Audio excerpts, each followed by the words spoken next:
The ability to protect yourself or a loved one is arguably the single most important skill you can possess. It's also a skill nobody wants to develop. 100% of the time, people felt like something was wrong before it actually happened. Trust your instincts, listen to your intuition, and then if you do those two, whatever you do will probably have more intelligence. If you can put a seatbelt on, you can do a horizontal elbow. You can learn and defend yourself in a day. One of the things you talk about is fear being manageable when understood. There are things in life you're going to have to do afraid. You can't be brave if you're not afraid. The primary ingredient of courage is fear. How do you develop that skill set of knowing fear, acknowledging fear, and improving your ability to cognitively deal with fear? It's okay to do things afraid. All right, Tony Blauer, super excited to have you on the show. You know, we've known each other for a really long time. I've been following your content for a really long time.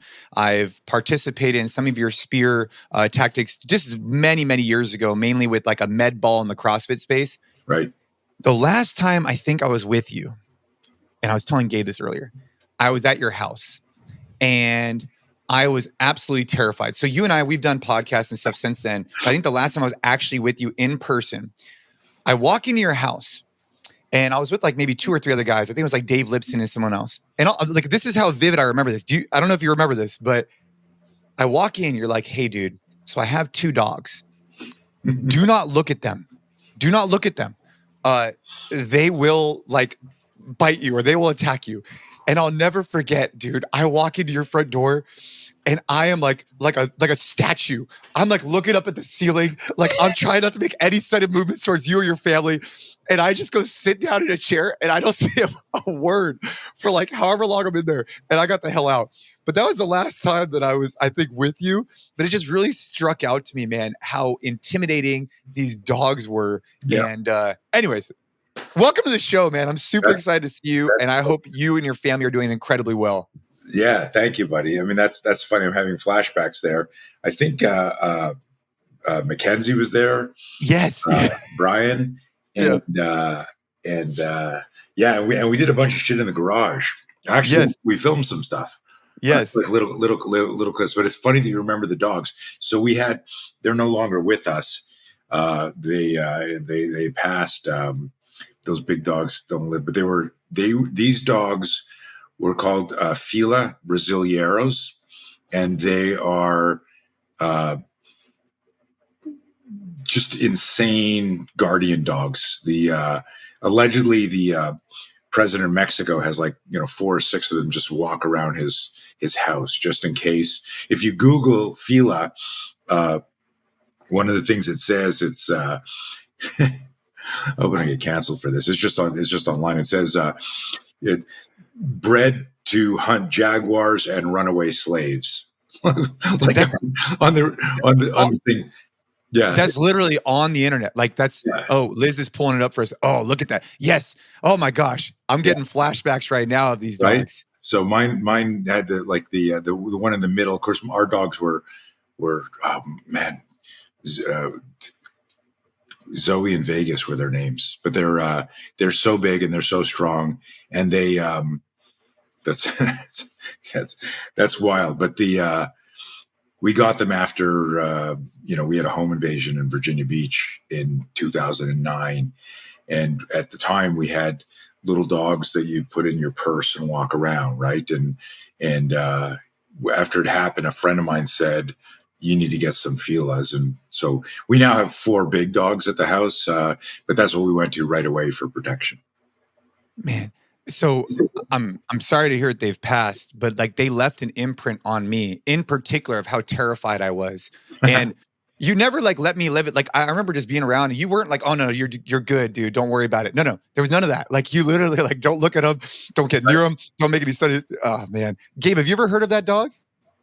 No, but it's an impressive looking dog. I do have a question since we started there and you mentioned it though. I'm assuming that there's training that needs to be involved with the dogs. Cause I would hate for people to think that just, I'm going to buy a protective dog breed and that's all it's going to take. Yeah. I mean, all dogs need training, but especially a dog that, this dog, and there's a few in this guardian breed that if they switch on, they're like an AK-47 on full auto. And they're They're very, very smart. When we got them, the breeder said, anybody that you want them to relate to, you have in the first few months, they need to come hang out. So when we got them, I was living in Virginia Beach at the time, and I had to fly my mom and some other family members in just to hang out with them at the, just to nurture that temperament that like, these are good people. These are part of your pack, part of your family. As far as the other training, I shouldn't say this because I'm not a really good dog trainer by any stretch, but like the Malinois, the stuff that's used by the military, those dogs, you can train any dog to that standard. I saw a video recently of like a Malinois and a lab doing the exact same stuff at the same time. So the trainer just showing that, and I guess it's almost no different than, what you guys do in coaching, right? You've got somebody who's a stud and somebody who's a couch potato. If we can get their mindset and discipline, they can do the same movements, but maybe not the same intensity, but everyone can get better. So, sorry for taking it there, but like all dogs can be trained, but if you've got a dog for protection, you got to be much more vigilant as what you do. And we had a couple of, when they got older and passed away, we contemplated, because we loved them so much. It's just like having like a bodyguard with teeth roaming around all the time. And, but we talked about, should we get the Fila again? And we opted not to, because like there was a level of stress and maintenance that you had to stay on top of that. We had once, one of the kids left the door open in the house, and we had some people working in our backyard. And next thing we know, like we're getting a phone call from somebody, and one of the dogs had gotten out, Jason, and was circling this guy. He's on his phone going, like not moving, frozen fear in the back. And the dog is circling like, the wagons are circling. And he didn't, to our dog's credit, thank God, didn't attack the guy, but just was like a shark. Letting him know about his command presence, right? Yeah. He was letting him know, like, I'm here. This guy's on his phone going, could somebody come in the backyard, please? Like it was like a shark circling in the water, and you're like, wild. Dude, well, so Tony, you've been in the, I wouldn't even call it like, you're not like into jujitsu or taekwondo. Like you have background and everything, but you've been in the combat space, the self-protection space, for what, almost 50 years? Like you've been studying the art for about what, 50 years, give or take? I've been teaching 43. And so I trained on probably 53 years now. 53 years. And I'm turning 65, and I started training. Well, here's an interesting thing. I started martial arts in 1973, officially. 72, 73. So how many years ago is that? I don't know. 40, almost 50. Yeah, a lot. Well, no, so I was 12 years old, so I'm 65. So so 52 years. But I wrestled before that. And so before the UFC, got really popular, nobody considered wrestling to be like a part of a martial foundation, right? And now, we know that great wrestlers are very dominant and very dangerous. Yeah, I thought a good place to start this conversation. I was listening to a podcast you did a long time ago with the mutual friend of ours, Andy Stump, and this was from 2017. But you, in particular, you brought up a story, or you shared some explanation about. I'm going to pull it up here, right here. It's Andy.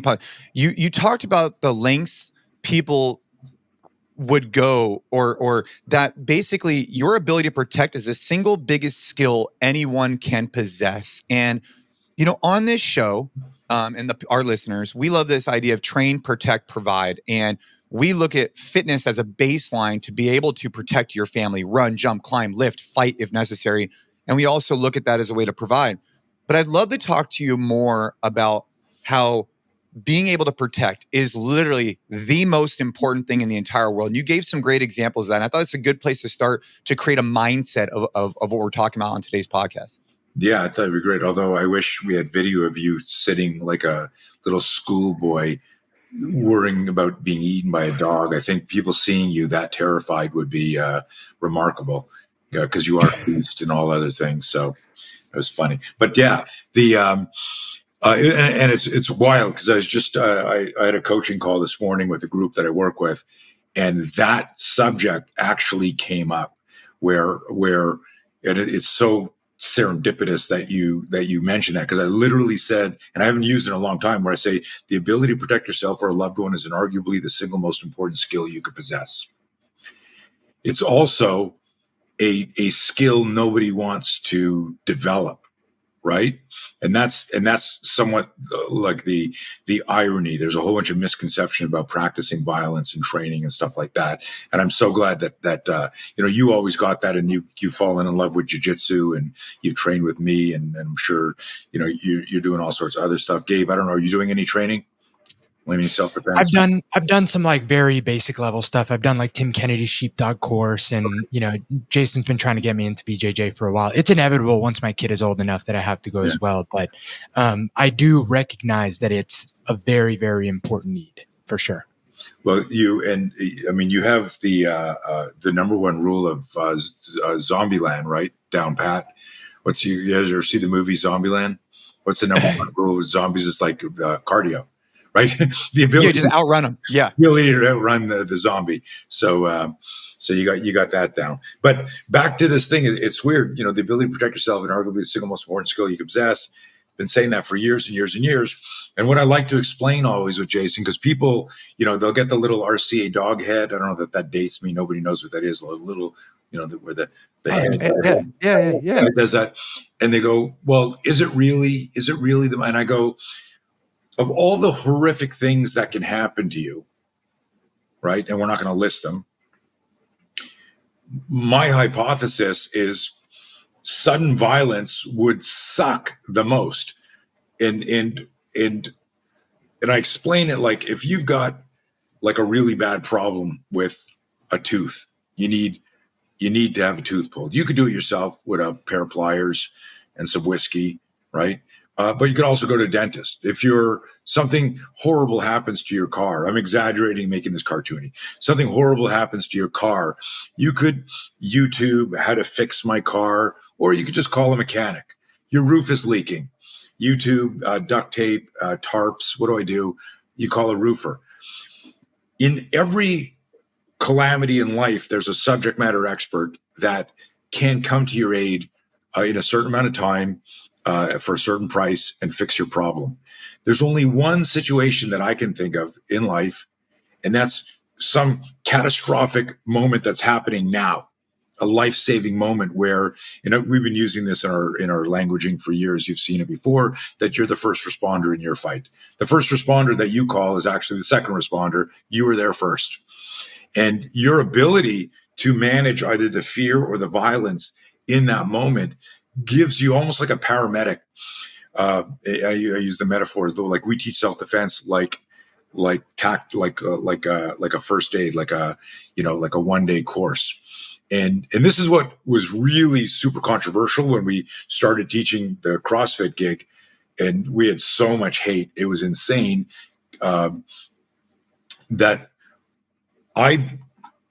I know, because I've been doing it for decades, you can learn how to defend yourself in a day. You can learn the 3 Ds, detect, diffuse, defend. You can improve your situational awareness. You could learn principles of de-escalation, and you could learn some very effective primal gross motor movements. Just when you flinch, your body locks and loads a close quarter arsenal. So if someone goes, hey, and they come at you, or they grab your throat, or they go to hit you, your body startle flinches, and it locks and loads a palm strike, an eye gouge, a forearm blast, an elbow. It's right in there. And if you learn the spear system, that biological airbag of, this quarter extremity explosive movement that anybody can do. And so it was such a powerful thing, but it was overcoming people's like this conscious, unconscious objection where, and I said it earlier, it's a skill that most people don't want to contemplate, because contemplating being able to protect yourself means you've got to visualize violence happening to you or a loved one. And that's the real disconnect. But anyways, I'm all over the place here. Reel me in. Well, let me ask you a question, because I know that a lot of what you teach, and you kind of alluded to some of it there with the spear system being, this reflex, and using that as like that first line of defense that, like you said, everyone can learn in a couple of days.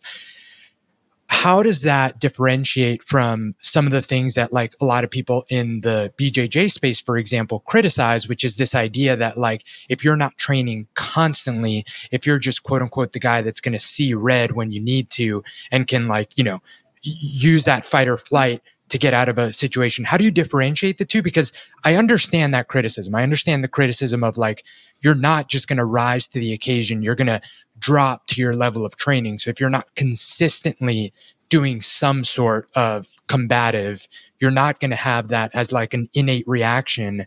How does that differentiate from what you teach, which it sounds like I could go to a one-day seminar and learn the basics to be in a good position? How are those different? Yeah, I mean, that's a great question. So, there's a lot of statements out there that are just statements like anything else. Like, you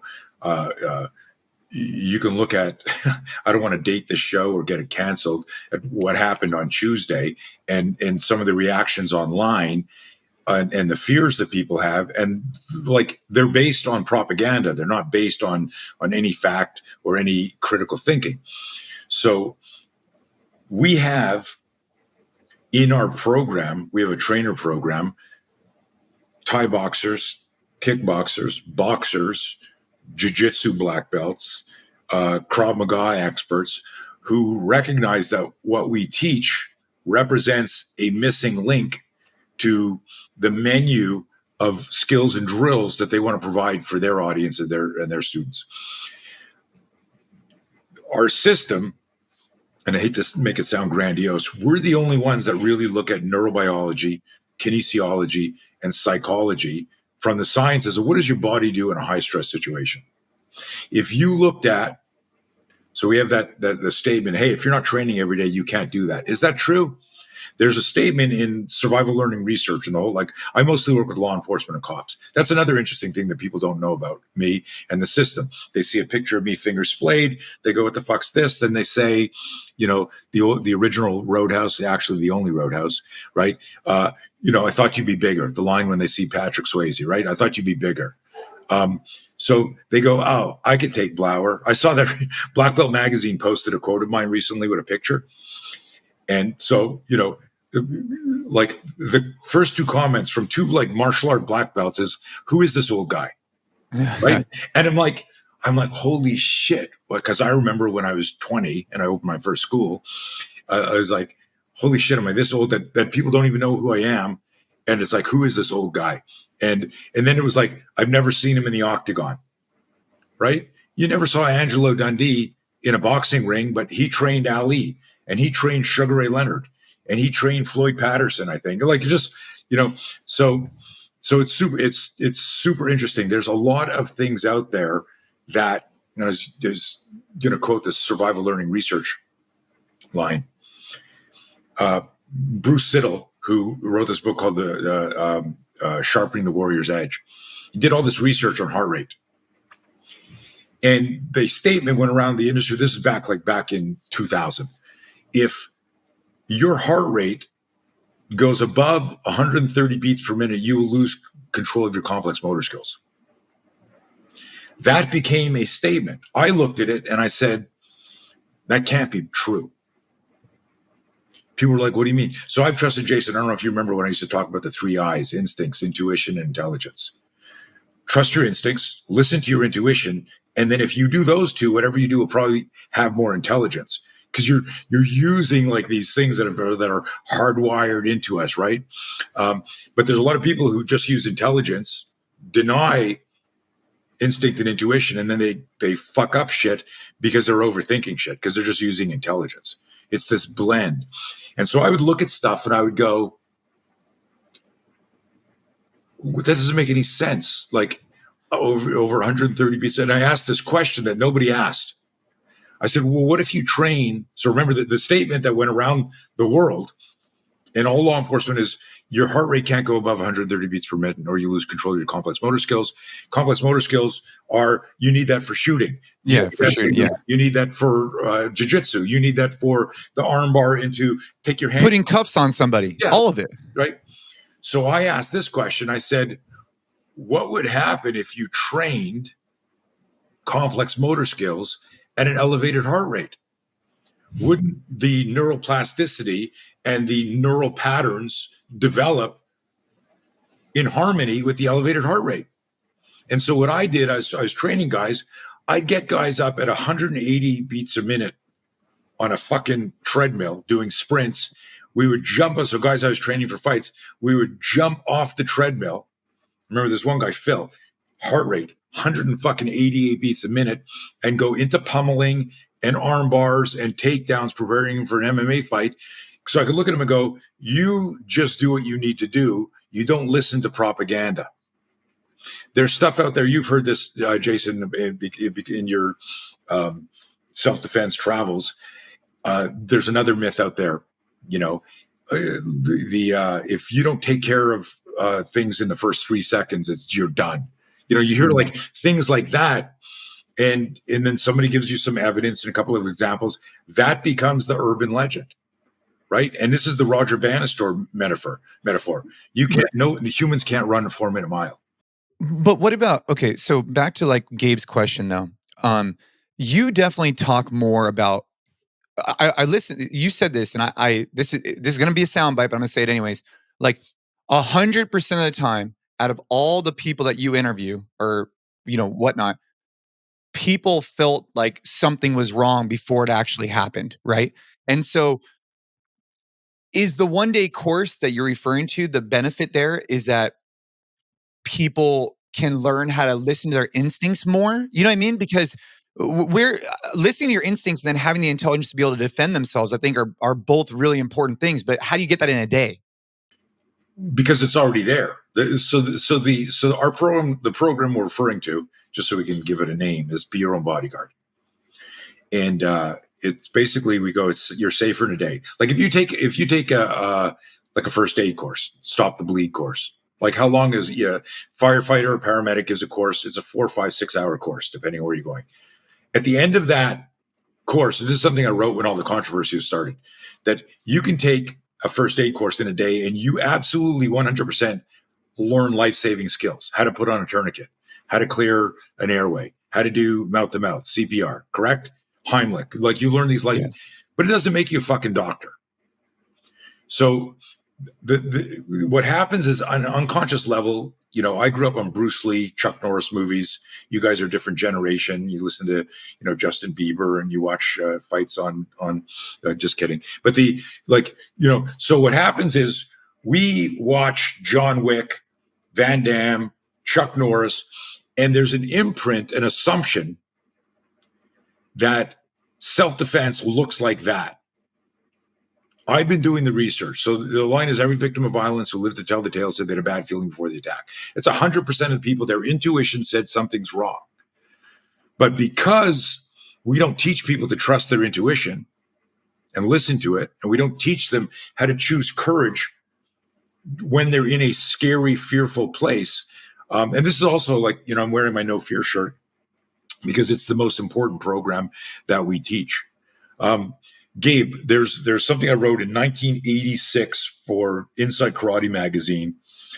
They interviewed me, and this most powerful line, I said, there are more people who defend themselves every day with no training whatsoever, using sheer will and indignation than there ever will be trained people like Jason who get attacked and successfully defend themselves. The opportunistic, sudden date rape, strong arm robbery, mugging, carjacking doesn't happen to trained martial artists. It happens just out there. And there are people who fight back, and they fight back with no training. How's that possible? If they had no training, how did they fight back? Because there's a psychodynamic that isn't explored when you practice martial arts in what does the aggressor want psychologically? How do you devalue yourself? How do you manage fear? How do you manifest courage in a scary, scary situation. I interviewed Anthony Smith after his home invasion. You guys know who that is? So Anthony Smith is a top ranked UFC fighter. At the time, he had a home invasion. I remember that. Yeah, he had 50 pro fights. Right. So here's a guy who's a gladiator. I think he walks around 190 pounds, 195. He's a light heavyweight, and some drug addict broke into his house. I had him on my podcast, and he described it as the hardest fight he ever had. So here's a professional fighter. And what changed, Gabe, was this was a home invasion. It wasn't a consensual fight. And when somebody says, if you're not training every day, you're not going to be able to do it. That's like saying you can't do anything when your heart rate gets to 131. It's just fucking wrong. You can. Now, can you more efficiently defend yourself if you're doing jiu-jitsu all the time, if you're boxing all the time? Maybe. We have another maxim that gets misunderstood a lot. Be careful what you practice. You might get really good at the wrong thing. Jason, you love jiu-jitsu. You get out of your car. So let me talk about a little neuroscience. Be careful what you practice. You might get really good at the wrong thing. The more you do something, the more you create a neural pattern to default to that. Mm. Jason, if you were a Taekwondo expert and some guy shoved you and said, "You and me right now, motherfucker," and he shoved you, you might kick him in the face because you love Taekwondo, but you love jiu-jitsu, so you won't even think about kicking him in the face. You'll double leg him. Mm. If you were a boxer and I shoved you and go, "What are we going to do?" You might go, "Hey man, whack, you hit me with a body shot, hit me with an up," because you default to the neural patterns. There's no such thing as muscle memory in the way people, martial artists want to remember it. Muscle memory doesn't exist. There's motor engrams, there's neural patterns, there's myelinated neurons. This is all, and I get what people mean by muscle memory, but it doesn't exist.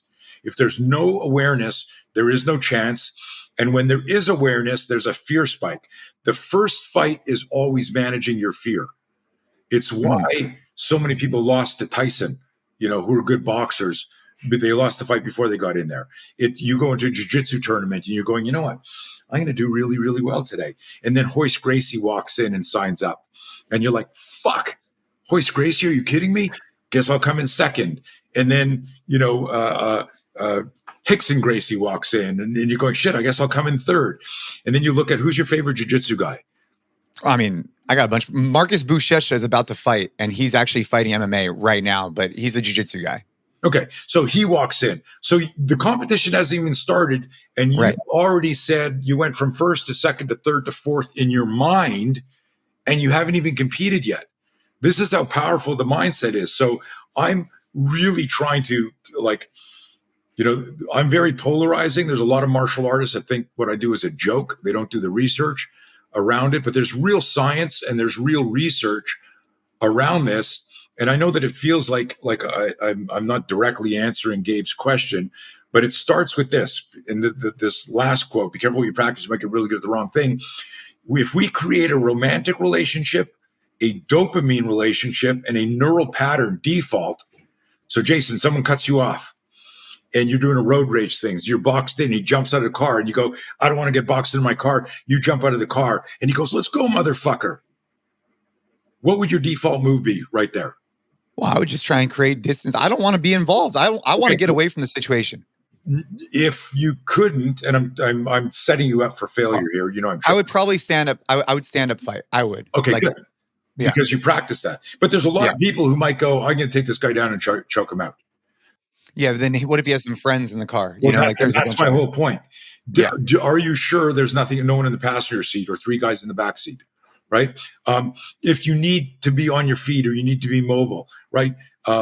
You want to be standing on your feet. It's the same thing here. So listen, you can't learn how to box in a day. You can't learn jiu-jitsu in a day. You can't learn Taekwondo in a day. You can't learn Krav Maga in a day. You can't learn Sambo in a day. You can't learn Tai Chi in a day. But I can teach somebody to smash you in the face and turn you into a fucking Pez dispenser in about 5 minutes. I can teach people how to push away danger because we've done that for life. If I have you turn your back to a wall and stand 5 feet away from a wall, and I come up behind you and I push you into the wall, guess what you'll do? You won't Your go. hands will go up. You won't. You won't go into the wall. I always make a joke. It's not a joke, but it's important. Before seatbelts are mandatory, and these accidents still happen anyhow. People don't wear their seatbelt all the time. But if somebody went through their car windshield, there was 100% of the time trauma to the forearms. In other words, if you're watching me carefully, I'm driving. I got a 67 Mustang. It doesn't have an airbag. I don't wear my seatbelt. It's a convertible. And all of a sudden, bang, I hit a tree. I hit another car and I go through the window. As I'm going through the window, think about the speed of that. Boom, boom. This happens. Hands come up to protect your head. It's called the startle response and the cross extensor reflex. Everyone has it. It's hardwired. Motorcycle accident, always trauma on the hands and forearms. The body knows to protect the head. It intuitively, instinctively, intelligently tries to protect the head. That is the basis of our whole SPEAR system, which is the acronym for spontaneous protection, the startle response, enabling accelerated response. How do we convert that into a protective countermeasure? So what we do very, very quickly, you're standing in front of a wall, Gabe. I go, you face me, turn around, I shove you. You'll go, whoa, those hands will come up before your face hits the wall. So we're teaching people how to capitalize on the speed of the startle response, which bypasses, you've all flinched. Everyone listening to this call is flinched, right? You walk into a spider web, oh, fuck, hands come up. Someone goes, look out, hands come up. So no one has to think to flinch. And if what we do is we say, listen, when you flinch because of sudden violence, that locks and loads your close quarter tools, as I said. Can you smash your hand out and push away that danger? Hit the person under the chin, turn them into a Pez dispenser, right? Create space, break contact, run. And then we show a couple of other moves, and you could learn, like if you can put your foot up on a chair or a bench to tie your shoe, you have the kinetic chain, control the kinetic chain and range of motion to knee somebody. If you can scratch your back, you can throw an elbow. If you can put a seatbelt on, you can do a horizontal elbow. If you can grab a melon and go, yeah, this isn't ripe, you can grab a head and stick your thumb in someone's eyes. So what we've done is demystified movements that we all possess and we all do, and show people how to connect aggression and intentionality to those movements. So literally in a day, we give people access to these. And it's interesting, we've had a very high level jiu-jitsu, boxing, martial arts come to these one-day courses, cops, military. There's a great story of a guy, U.S. Army, retired, becomes a cop in Chula Vista, comes to our one-day Be Your Own Bodyguard course, goes to a domestic call. This is such a crazy story. He's on my No Fear podcast. Gets into a domestic call. He says to me in the call, fight between neighbors. He knocks on the door, and this son's mom answers the door, and it's really dark, and she's petting a cat, and she goes, I guess you're here for my son, right? And he said, I should have known this was going to be a really bad call because it was just so creepy, right? But he comes into the house and through the French doors in the kitchen while he's like going, where's your son? And she calls him. He comes full speed through these doors and hits this cop twice. So here's a guy who's done the Army Combatives program, been in the Army, served, deployed. He's now a cop, gone through their DT program. And he's like this. So imagine my screen's black, right? My screen's black. And then all of a sudden, wham, like just like that through a door. I don't give a shit what your training is. You go, what the fuck, right? Hands come up, which is the basis of our system. He realizes, well, he can armbar here. He can kick. He can shoot the guy. He can taser the guy. He takes the spear mechanism of primal protective tactical, and he does that quarter extremity. Wham! He shoves the guy back. Guy's on top of him. The guy goes flying through the door. He runs back into the kitchen, goes knee on belly, grabs the guy's arm because he's going to roll him and cuff him. He gets hit in the arm, and he sees a plume of blood spray across the room in front of him. Guy had a knife, huh? He realized the guy had a knife. Never saw it. He steps back, gets his gun out, and shoots the guy and stops the threat. He then realizes he's bleeding in 2 spots behind his head and 1 stop that just missed his temporal artery. So when the guy came in hitting, he was punching out with a like ice pick with a knife coming at him. But in our call, he says to me, I still don't know how I got stabbed in the back of the head because the guy attacked me from the front. And I said, dude, when the primal flinch deploys, it looks like this. You never flinch like this. Oh, wow, someone's trying to punch me in the face. You always turn away a little bit. Yeah, the hands will come up and the eyes will close and the head will turn. But imagine this. If I'm getting stabbed here, I got a prop knife here. This is where I teach, by the way, twice a week. I teach people all over the world. We have a program called the Tactical Garage Gym. But if I get a knife coming at me here like this, and it's about to go into my eyeball, right? And this is about to go into my eye, and I go like this, I go, fuck. This is where he was stabbed, in the back of the head, twice there. Had he not flinched, maybe dead. But let's kind of hone it. Like, here's violence of action and fear as a tool. Let's kind of switch gears a little bit to fear, because I think that it's a you have an ebook on this as well. But where fear is manageable, it's manageable when understood, and fear is a tool. Like, how do you look at, because there's 5 criteria you're talking about as fear is a tool. And I guess, what role does fear play in terms of these situations? What I'm gathering from our conversation is that martial arts are phenomenal, and you can also now develop this skill that you're talking about, where it's speed of reaction, it's violence of reaction, it's that. But a lot of people know that something bad is going to happen before it happens. And so I feel like that's like your fear. Is that like your, whatever you want to call it?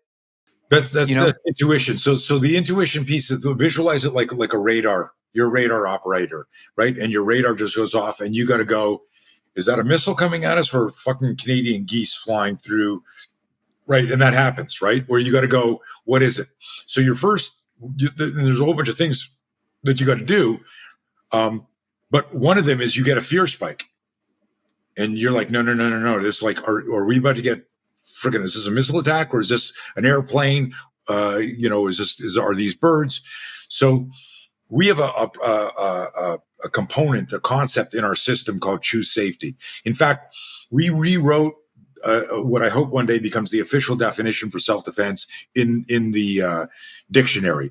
Most definitions, and I haven't checked in a few years, most definitions for, if you Google self-defense, say something to the effect of the physical act of protecting your property or your life. So it just starts, like, if you understand that, the linear logic is the attack has already happened, Jason. Someone's already stealing my purse or my car or whatever, and I've decided, not on my watch, I'm going to fight.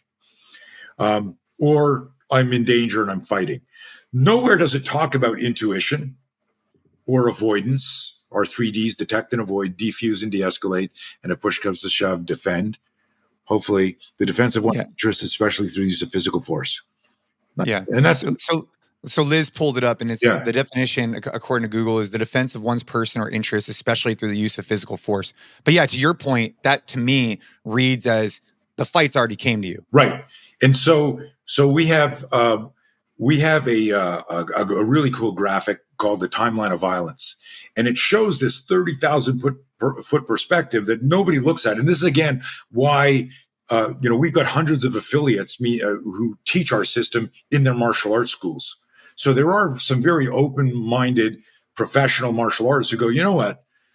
Teaching my students more about managing fear, teaching them timeline of violence, teaching them how things are set up, how to devalue yourself, how to be a courageous bystander, is nothing to do with my sidekick or my armbar or my uppercut. It's not about the biomechanics, right? It's about how we think about these things. So back to your question, one of my favorite maxims, no awareness, no chance. So if you're only studying how to get out of a headlock, you don't understand the scenario that put you in a headlock. You just know what to do if someone gets you in a headlock. So you're already slightly behind the curve. I want to know what happened before what happened that put me in this dangerous place. So by studying that, you improve your situational awareness. You're educating your reticular activating system. You're going, hey, this is important. Think about this. Then we also teach this, that if your intuition says something's off, you are compelled to choose safety, is the language that we make people memorize and kind of adopt. Choose safety. So I was mentioning the definition. We rewrote the definition to read like this: the decision to choose safety whenever danger is imminent. The decision to choose safety when danger is imminent. In other words, if I go, wow, 2 blocks away, I see a mostly peaceful protest moving towards me, and everyone's dressed in black and they've got baseball bats and they got skateboards, I'm not going to wave my US flag here and go like, this is like, what is the safest thing I could do right now? Right. I'm now, and I tell people this is a little, it's not graphic and it's not gruesome, but it's provocative. In a fight to the death, the safest thing you could do is to fight to the death, right? Like you're in an active killer situation and you can't escape. You need to charge the threat. You just sit there, right? And so, holy shit, right? So we go from detect and avoid. And I love giving, you remember the movie Deliverance? Yeah. You remember the banjo theme? So imagine you're out camping, right? You're out camping and you're hanging out, got a little fishing rod, you're fishing for some dinner, and there's a mountain about a half a mile away. It's got some switchback trails. And all of a sudden you're sitting there alone and you hear the banjo music from Deliverance. And you're like, what the fuck? What an awful prank. Who would play I'm out in the country. I got someone's playing the Deliverance soundtrack. You get your binoculars on, you turn around and you see 3 guys walking down the trail with a banjo wearing overalls, just like in the movie. And they're going, he's over there. You can see them. What are you going to do there? They're a half a mile away coming down a mountain. Are you going to get on your back and pull guard? Are you going to shadow box? Or are you going to get the fuck out of there? Yeah, you're going to leave. Get the heck out of there. Yeah. Right. Duh. D1, detect and avoid. Now, I do the exact same scenario. You're down there fishing. You hear the music. You turn around. You see these 3 guys coming down. 2 guys have a shotgun. 1 guy, they're all in overalls. They're not wearing, of course, shirts under their overalls. And 1 guy's playing a banjo. They're going, there he is. But this time, you went camping with your family. And your wife and kids are exploring somewhere and you're not exactly sure where they are. And I don't know how big your family's gotten, Jason, but how big is your family now? I have 2 kids. Okay, cool. And my wife. Yeah. Okay. And how old's your oldest? 13. So not a good example, but the kids are playing and your wife took. Gabe's kids are young. They're 2.5 and newborn. Well, what I wanted to say was that you guys are there and you have like a Jeep that you went camping with, and somebody took the Jeep and went to the store to pick up some stuff. In other words, there's no vehicle and your family's over here and it's the same scenario. Do you run, or now do you have to figure out how to barricade or how to fight? In other words, we can change the scenario and it doesn't have anything to do with your liver shot, your round kick, your guard, right? And so it's like self-defense is about managing violence. It's not about the movement. And that's really what the program is. You ask the question, like, hey, can you learn in a day? What are we learning? All these victims of violence. The first pre-contact cue, like a radar blip, is our intuition. And we don't teach people to trust our gut. Have either of you been screwed over in a business deal in your life? I personally no, but I'm Jason has a lot more experience in that. Yeah, you've never been screwed over. What do you live in? What are you in jail? You're so lucky, man. What a unicorn answer. I've never had that. Have you ever? So you've been ever? Oh no, actually, I have a really good example. I was just thinking of like owning a business and being screwed there, but no, I actually have a really good example of the concrete contractor that screwed me over pretty good. Okay, so. There you go. Yeah. So stay with me on this. Have either of you ever been betrayed and screwed over in a friendship relationship, romantic relationship? Oh no! Well, I mean, yeah. I mean, right. Okay, in my young, immature days, for sure. Yeah. But so listen to this: When the dust settled from the business betrayal, the romantic betrayal, when the dust settled, be honest here, wasn't there a moment when you said, I kind of knew that was going to happen? 100%. And you all, so But you fight it. It's like the story of the elevator, and a woman gets in an elevator and she feels like this weird aura coming from a guy who's in there, but she doesn't want to be rude and get out of the elevator. And so she stays in there. That's one that I always think of. And I try and, talk to my daughter about that. Like, if it doesn't feel right, get the hell out. Yeah. Who cares if you hurt somebody's feelings? So that's the choose safety model. So imagine if as kids we said, if your intuition, I define intuition as something you believe to be true, but you don't have proof yet. There's no evidence yet. Simple definition. What if I always choose safety when my intuition, which is this black box messaging, I got this gut feeling about this. Well, shut up with your gut. Why don't you go meditate and get some crystals and, because people poo-poo on that, right? But what if you said, I'm going to trust my intuition. I'm going to explore this or act on it.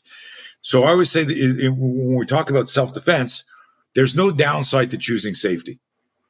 In other words, you have a bad feeling about a person, place, or thing. You remove yourself from it, and then you find out that you misread like a pre-contact indicator. You misinterpreted a gesture or a sign or some body language. You're still safe. But to your elevator point, when we use some sort of like cognitive dissonance or some like a fear of social, judgment, I don't want to profile, I don't want to do this, what happens is you stay with the bad feeling, which one, like a kind of like a metaphysical boy who cried wolf, like you start teaching your body, don't listen to your intuition, right? You ignore it.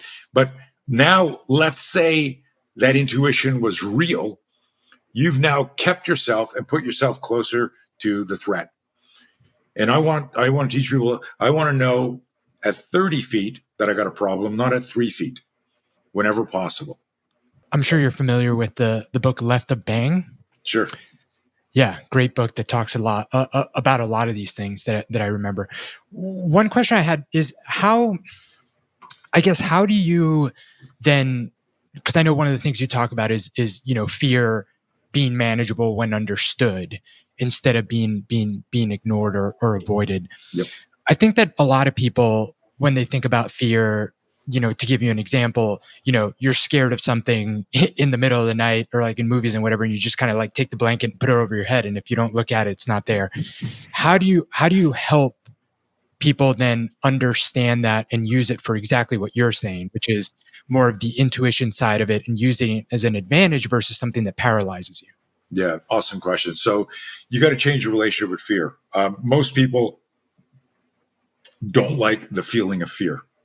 Unless you're like an adrenaline junkie and with a death wish, most people don't like butterflies in their stomach, sweaty palms, vertical breathing, right? You don't have like 3 good days in a row and then go, man, I hope something catastrophic happens today so I can practice my resiliency. We're like, when you get that fear feeling, we want to run away from it, or we want to pretend it's not there until somebody changes the reframe. Like as a young athlete, I was afraid of everything.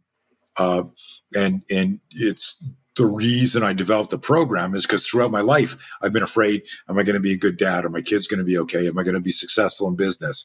I got to talk to this group. I remember getting invited to talk at the Royal Victoria Hospital to the head of the psychology department. One of the doctors was a student of mine, and he was so fascinated with because even back in the 80s, I was doing all of the fear management because I lived with it. And I realized that the people who trained with me also had fear. It didn't occur to me that everyone in the world, if they're honest, if they got good self-awareness, go, yeah, I'm scared of this. Now, we may be unicorns in certain areas. I have a zone of genius in a certain area. But, there are other areas where we're completely terrified. Number one fear in the world, public speaking, right? So it occurred to me that if we change our relationship with fear, we can change our mind. And if we can change our mind, we can change our life. And I think the biggest thing that's different in our No Fear program is we differentiate between the biology and physiology of fear from the psychology of fear. So the big thing, the big gift, push, insight, realization people get training our program is they realize that the psychological fear manifests or appears as the voice in your head. This is going to suck, right? Don't strike out. Don't strike out. Oh shit. Hoist is here. I guess I'm going to come in second. And catching that voice in your head and then exploring that. So we have a very unique program. We've got several, and this has just popped in my head. I now have psychologists who've trained with us to learn our system to help their clients, which is mind-boggling to me because I didn't graduate college. And so the like this shit just works because we've made it so simple. You're here in the fear loop and you need to get out of the fear loop. And one of the biggest, most important parts of it is this sentence. There are things in life you're going to have to do afraid. And nobody says that. We think we're in the flow state and we're ready to go, or we're not. Parasympathetic, sympathetic, everything's like just black and white. And I go, look, there's lots of things you got to do afraid, but you got to move. And you change your relationship with fear by practicing courage, by creating that same, in the same way you get strong lifting heavier weights, and you get strong by not like the Jocko and every other good coach talks about, understanding the difference between motivation and discipline. Let's go. We committed. We're going to do this. Keeping that promise to yourself. But there's a part of it where fear interferes, right? Pun intended, with what our plans were. There's you ever hear of Richard Feynman, mathematician, physicist? One of my favorite quotes. He says, the first principle is to never fool yourself. And remember, you're the easiest person to fool. And what he's talking about is how we rationalize why we're not going to do something or why we're going to do something.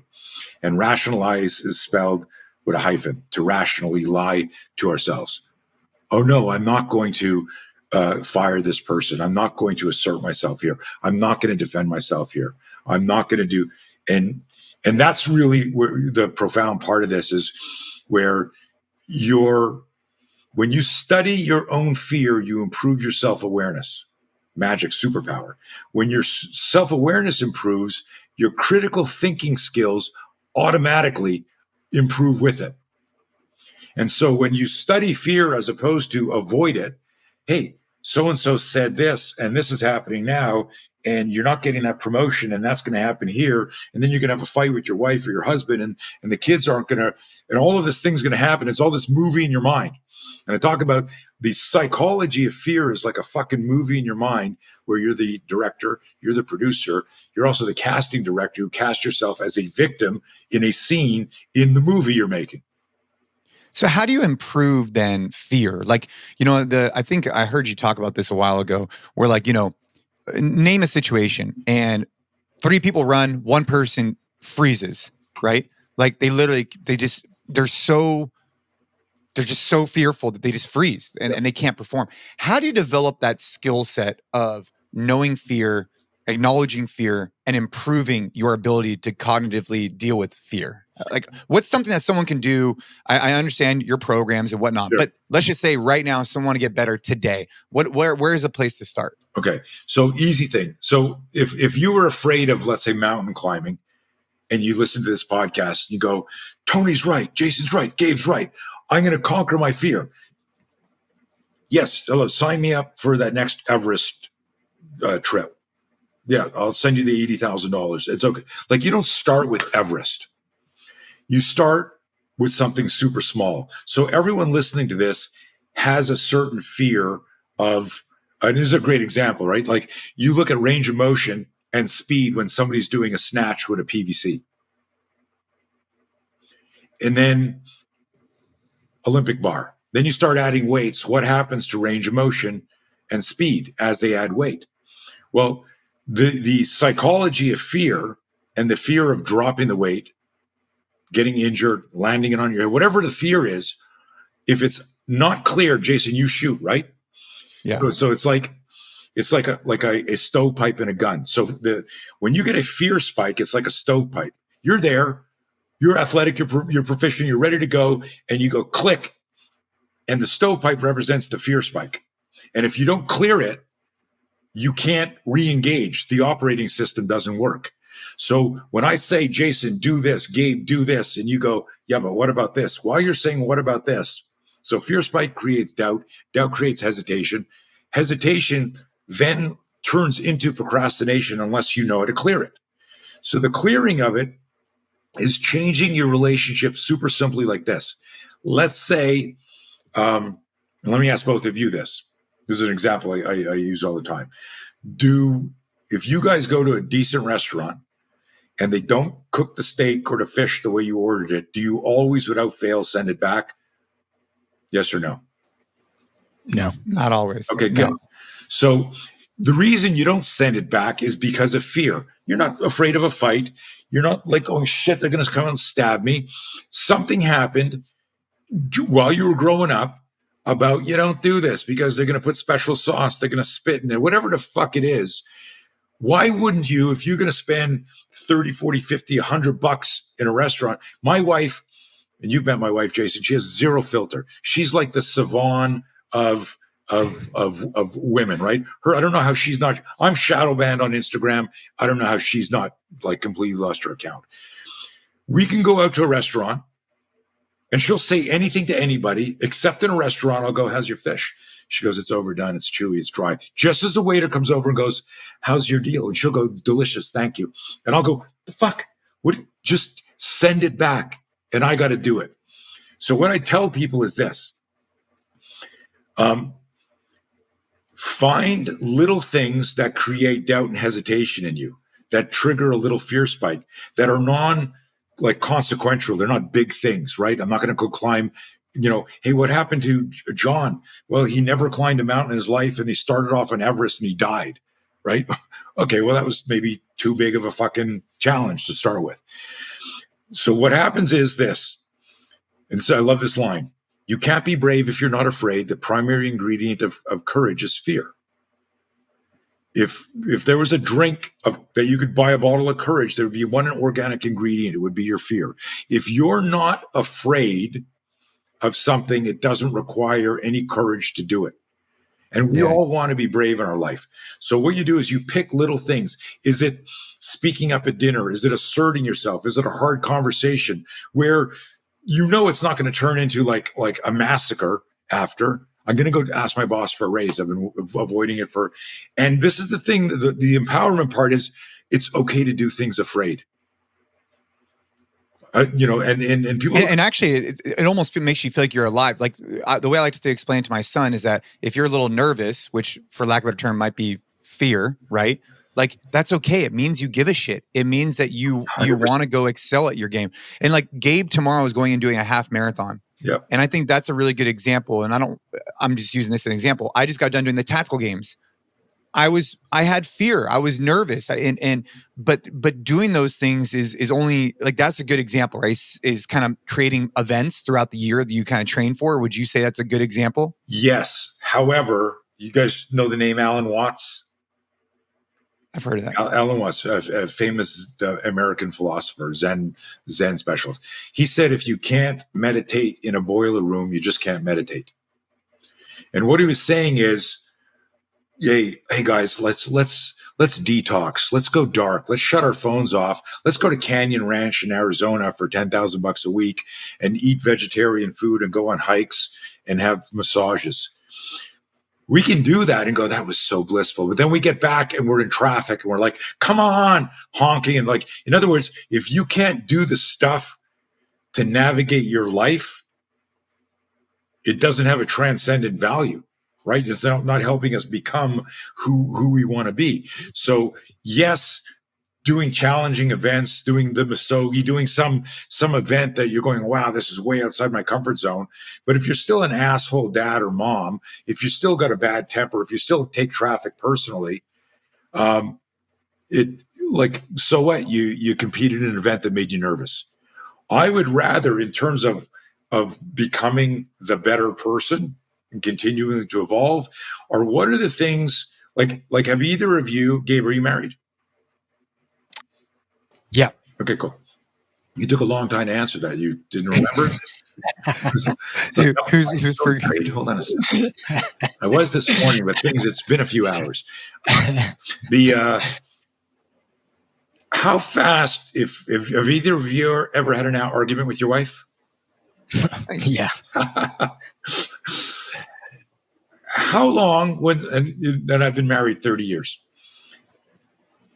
How many little misunderstandings turn into 1, 2, 3 day, week long, walking through the house, pretending not to talk to each other, holding grudges, to the point where you and guys, don't leave me fucking hanging here going, what are you talking about?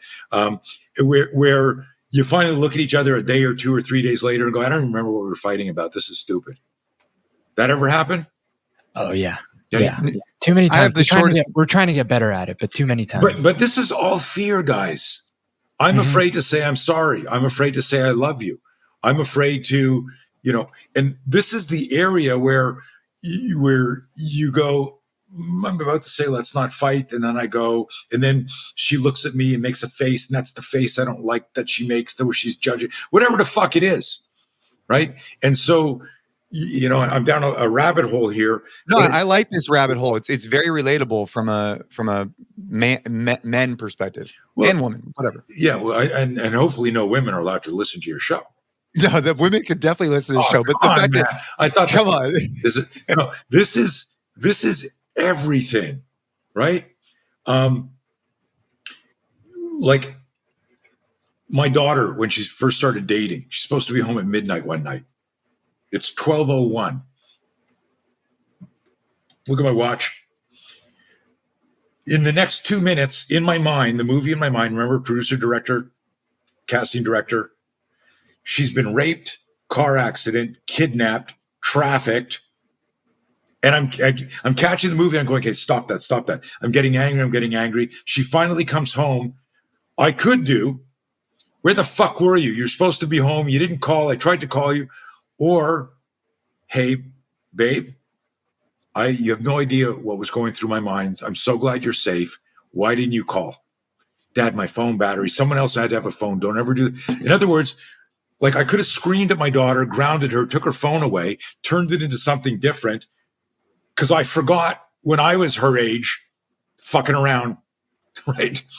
You understand? Like, so this might seem like a weird example, but it was me recognizing that I was creating a psychological fear and then turning that into anger. But I was able to catch that. Self-awareness improves critical thinking, and then say something that was more intelligent and educational for my daughter and our relationship at the time.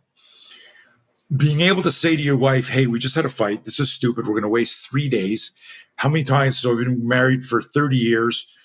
If we have one of these fights once a year, twice a year, once a month, on the last 5 years of our life together, we'll have wasted like 2 years of fucking fighting cumulatively, because we couldn't say, hey, we misunderstood each other. We had a disagreement. We're burned out from working too hard and doing other shit. And we don't have the energy for each other. Let's get through this. And the ability to communicate like that requires fear management, because we let anger and pride and ego dictate our next strategies. And so my approach, so the No Fear program is a standalone thing. It has nothing to do with the physical self-defense we teach, but it's the psychological and emotional self-defense that we teach. And it's way more important, because we will all have fights every day with, Gabe, you might get up tomorrow. Maybe you sleep well tonight. You don't sleep well tonight. And you decide you're nervous about this race. And to your point, Jason, about using events and talking to your son and saying, hey, well, nerves are fear. So next time you talk to him, you go, hey, this is fear, but there's a psychological fear and there's a physiological fear. The physiology of fear is what you feel, when your body changes and the neurochemicals changes, butterflies, adrenaline. This is good. It means you're outside your comfort zone. And if you turn it into energy, it could make you run faster, harder, longer, lift more, do more. We had a guy trying to PR a deadlift. And he goes to pick it up and he fails. And he's walking around and he's like, and one of the people who understood our method and he trained with us, he took chalk and he drew like the, in a dead body in the TV show. Yeah. He drew a chalk outline of a body underneath the bar. And when the guy turned around, he said, "That's somebody you love." And he went over and fucking lifted it. Right? Just a little emotional, why am I lifting this weight? As opposed to it being, I got a PR. It's why am I, of course, you aren't a good technique on something like that, but just that extra juice when there was something meaningful. So there's ways you use fear to turn it into fuel. And I wrote this a couple of weeks ago in my newsletter. So many of us see fear as the enemy, but fear is just energy. So fear isn't the enemy, it's energy. And if you can harness it and redirect it, like it can amplify what you're about to do. Now, let me ask you this question. How does that relate to for kids then? Because I'm enjoying this conversation. I feel like there's something definitely for me to take in with the kids in two specific areas. The first one is listening to your gut.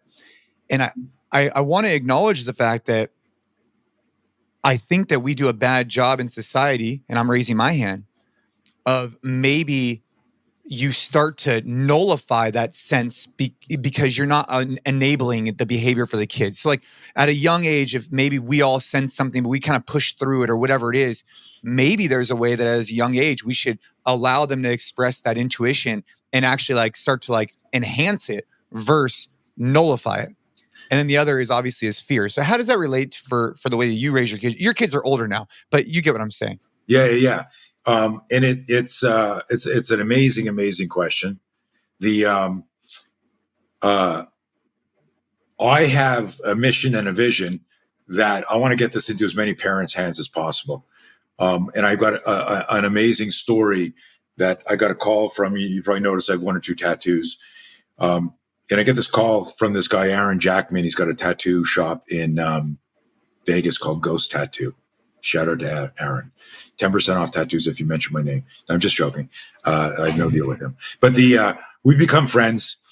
And in the middle of the pandemic, he calls me up and he says his 10-year-old son, Salem, is exhibiting signs of anxiety.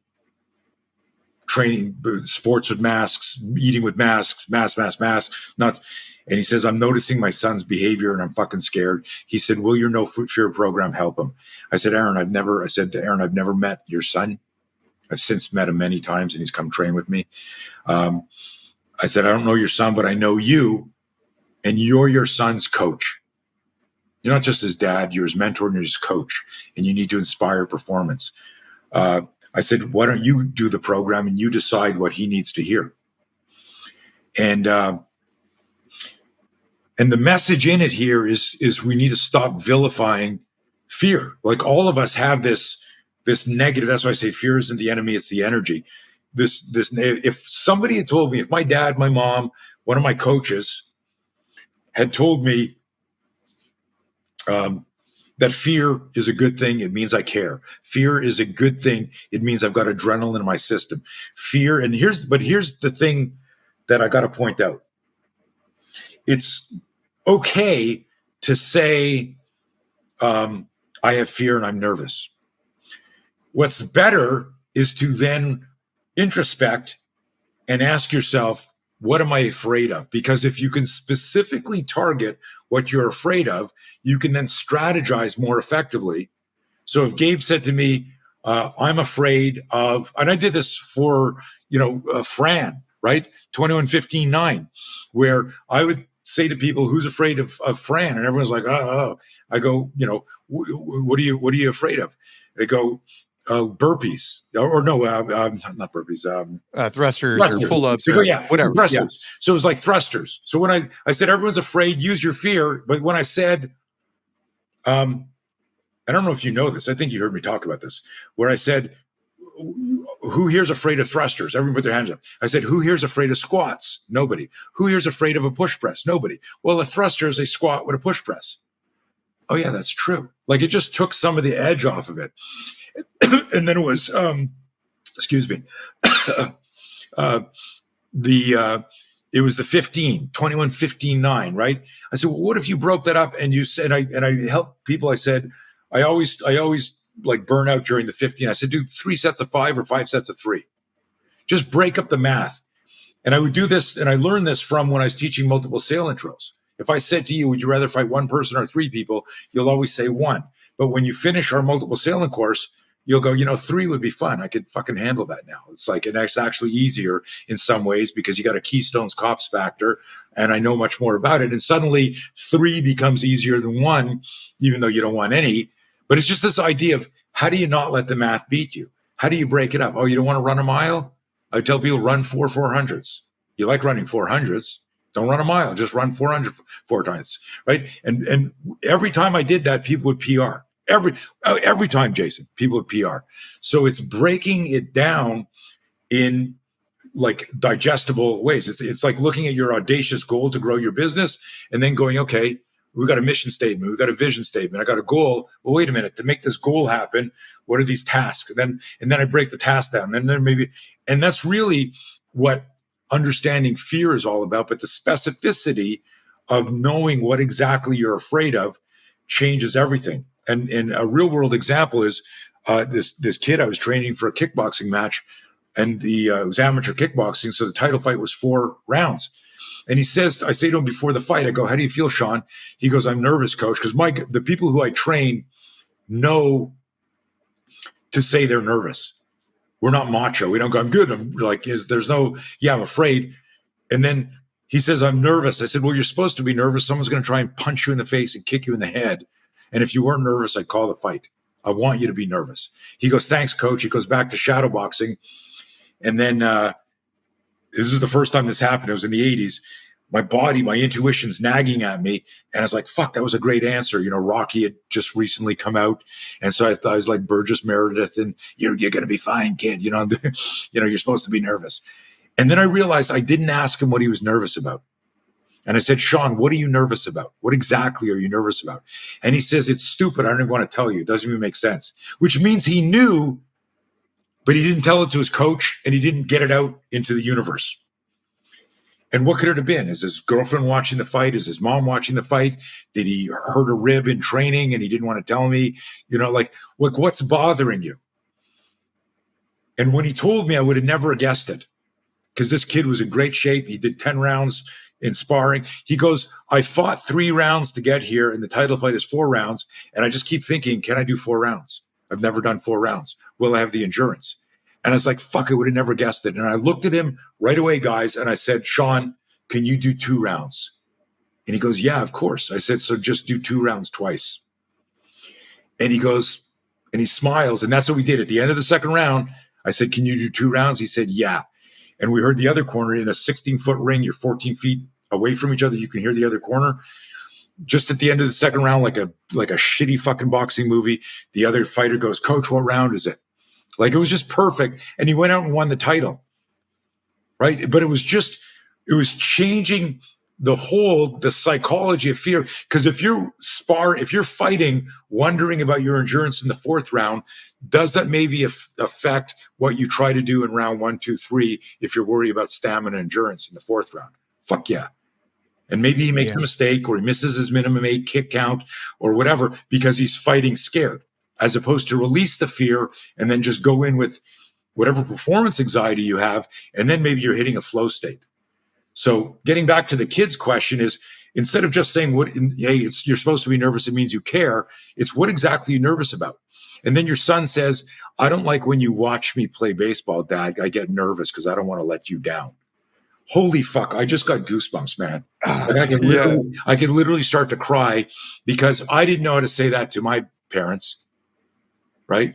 And I was telling you the story about Salem. His dad goes through my tattoo guy. He goes through the program and he sends me, I'll send you a picture of it.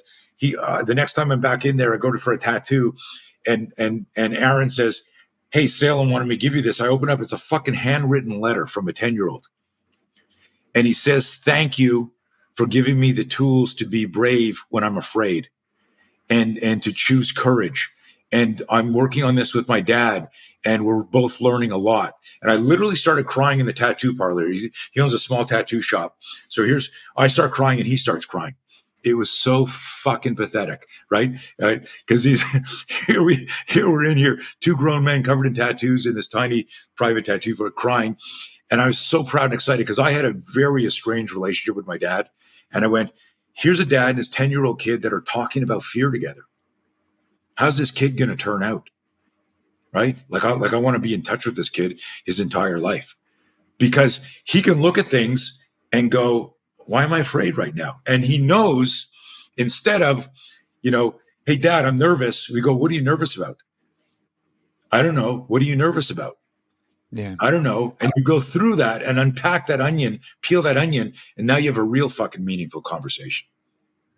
I want to ask, and you've had real world experience with this, with the home invasion. I can only imagine how difficult that was for you guys to overcome. What role does that play in particular? Like, I'm just thinking about for my daughter, and what role does this like intuition play? So I'm having a great takeaway for some things that I could think through to help with my son in particular. But I'm wondering about the intuition side. How do you embrace that and encourage that for the youth right now? How do you let them listen to that more? We need to have a conversation with them and teach them how to trust it. And it's not a, here's an intuition pill or do these intuition push-ups and it'll develop. But in the same way that we build a muscle, there's a muscle to choose courage. There's a muscle to trust intuition. And it's just the basic conversation, Jason, is just this, is, hey, there's this thing called intuition. And it's kind of like this little voice in your head that tells you something. And usually it's guidance.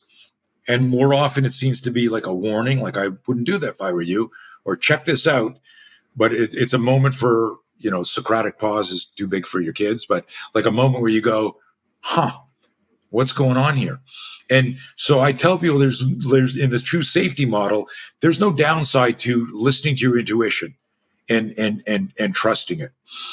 It's just having that conversation. If you think somebody's following you, you need to pretend they're following you. And then what is the safest thing you could do, in terms of in the D1 factor of avoiding it, of getting away from that and figuring that out. So it's really just a conversation. And the more you do that, and that's why I asked you guys if you ever been betrayed romantically or in business, because 99.9999% of the people that I asked that to, they all say yes. And then they all say yes after the dust settled. They had a bet. They said, you know what? I knew that was going to happen. And I asked the question, why did you let that happen then? Because the intuition that you got before you signed the deal or before you went on the date or before it got to the point where you go, man, something's wrong here, was our romantic self, our stubborn self says, no, I can fix this.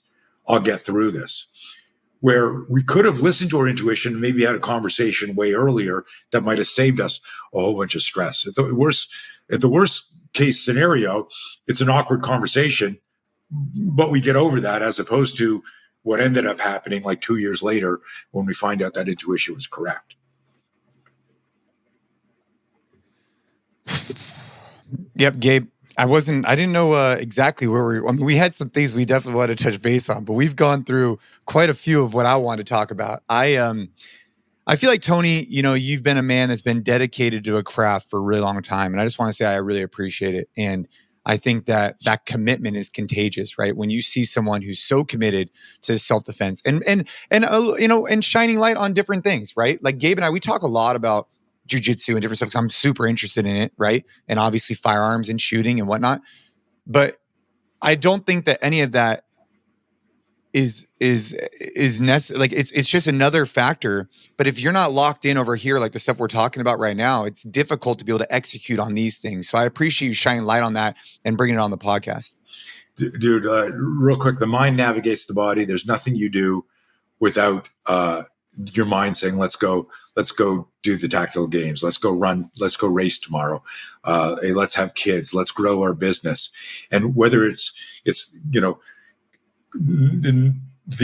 the event and circumstance is neither good or bad. It's just outside our comfort zone. And it could be violence or it could be, entrepreneurial growth. It's outside our comfort zone. You'll always get a fear spike. The ability to manage the fear shortens the time you're in the fear loop. Violence loves speed. Business loves speed. Relationships love speed.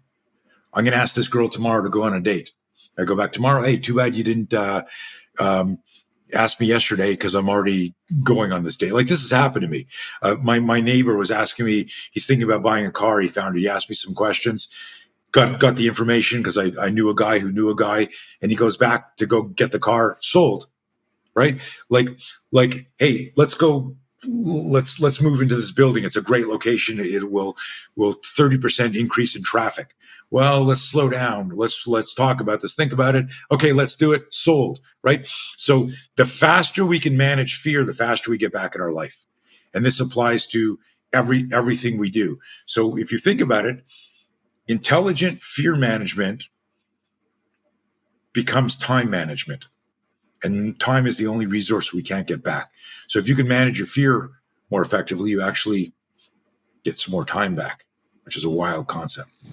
Dude, I love that, Tony. And I'm still thinking about it. I love the whole, it seems so simple, but just realizing that you're going to have to do things in life afraid. Right. That's something that I love that, man. So yeah, appreciate you having you on.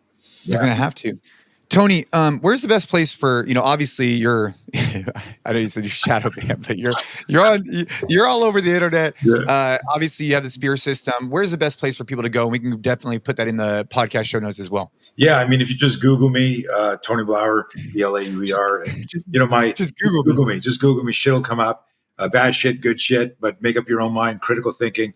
But Instagram, Tony Blauer, and LinkedIn, wherever you're at, Twitter. And our website is our main website to see everything that we offer is blauertrainingsystems.com. So BLAUER trainingsystems.com. All right. Well, we'll put that in the podcast show notes. Man, it's been a long time since I've kind of rekindled that thought of those dogs scaring the shit out of me. And I just want to say I really appreciate you being on the show and, kind of shining light on some of these things. I've definitely had a bunch of takeaways, and yeah, man, looking forward to, catching up again sometime, and hope you have a great day. Thank you, buddy. Appreciate it. It was so good to see you again. Congrats on all your success. Gabe, good luck tomorrow, and let's stay in touch, guys. All right. Well, Gabe's got his race going up tomorrow. I hope he crushes it. For all of you guys, check out the podcast. Make sure to go back, check out all the other incredible episodes with great guests, also the episodes of Gabe and I. And as per usual, leave the podcast a rating, a review, share it with a friend if you got a ton of value, just like we did out of this episode with Tony Blauer. Keep training hard.